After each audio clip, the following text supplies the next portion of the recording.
ఈరోజు మనం తెలంగాణ భవిష్యత్తును నిర్దేశించబోయే ఓ చారిత్రాత్మక ఘట్టం గురించి తెలుసుకోబోతున్నాం. అది తెలంగాణ ప్రభుత్వం ఏర్పాటు చేసిన ప్రపంచ స్థాయి పెట్టుబడుల సదస్సు Telangana rising global summit 2025. Rise Telangana అనే నినాదంతో జరిగిన ఈ సదస్సు మన రాష్ట్రంలోని అపారమైన అవకాశాలను, వనరులను ప్రపంచ పారిశ్రామికవేత్తలకు పరిచయం చేసే ఓ బృహత్తర వేదిక. ఇదిగో మా తెలంగాణ, ఇక్కడ వ్యాపారం చేసుకోండి రండి అని ప్రపంచాన్ని సగర్వంగా ఆహ్వానించడమే దీని ప్రధాన ఉద్దేశం. ముఖ్యమంత్రి శ్రీ రేవంత్ రెడ్డి గారి చేతుల మీదుగా అధికారికంగా ప్రారంభమైన ఈ ప్రతిష్టాత్మక సదస్సు డిసెంబర్ 8 మరియు 9, 2025 రంగారెడ్డి జిల్లా కందుకూరులోని భారత్ ఫ్యూచర్ సిటీలో జరిగింది.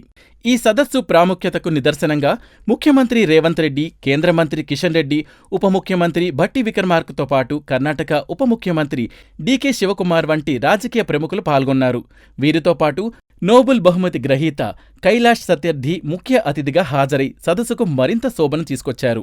44 దేశాల నుండి 154 మంది ప్రతినిధులు హాజరైన ఈ వేదికపై ముఖ్యమంత్రి రేవంత్ రెడ్డి తెలంగాణ విజన్ 2047 డాక్యుమెంటరీతో పాటు తెలంగాణ తల్లి డిజిటల్ విగ్రహాన్ని ఆవిష్కరించారు.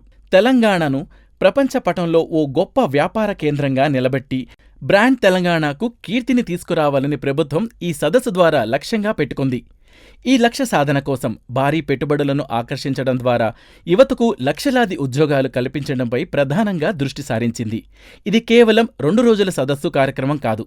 తెలంగాణ విజన్ 2047 అనే బృహత్తర లక్ష్యానికి వేసిన తొలి అడుగు. ఈ విజన్లో భాగంగా తెలంగాణను $3 ట్రిలియన్ ఆర్థిక వ్యవస్థగా, నెట్ జీరో రాష్ట్రంగా మార్చడంతో పాటు 1 కోటి మంది మహిళలను కోటీశ్వర్లుగా తీర్చిదిద్దాలని ప్రభుత్వం సంకల్పించింది. ఈ లక్ష్య సాధనలో సదస్సు తక్షణ విజయాన్ని అందుకుంది. మొదటి రోజునే డీప్ టెక్, గ్రీన్ ఎనర్జీ వంటి కీలక రంగాల్లో 2.43 లక్షల కోట్ల పెట్టుబడులు ఖరారయ్యాయి. ముఖ్యంగా ట్రంప్ మీడియా టెక్నాలజీస్ సంస్థ 1,00,000 కోట్ల పెట్టుబడులతో ముందుకు రావడమే ఈ సదస్సు యొక్క అతిపెద్ద నిదర్శనం. తెలంగాణ రైజింగ్ గ్లోబల్ సమ్మిట్ అనేది కేవలం ఓ చారిత్రాత్మక ఘట్టం మాత్రమే కాదు, నవ తెలంగాణ నిర్మాణానికి ప్రభుత్వం వేసిన ఓ వ్యూహాత్మక అడుగు. ఇక్కడ కుదిరిన ఒప్పందాలు, వచ్చిన పెట్టుబడులు రేపటి తెలంగాణ భవిష్యత్ స్వరూపాన్నే మార్చేసి మనందరి ఉజ్వల భవిష్యత్తుకు బలమైన పునాదులు వేస్తాయి.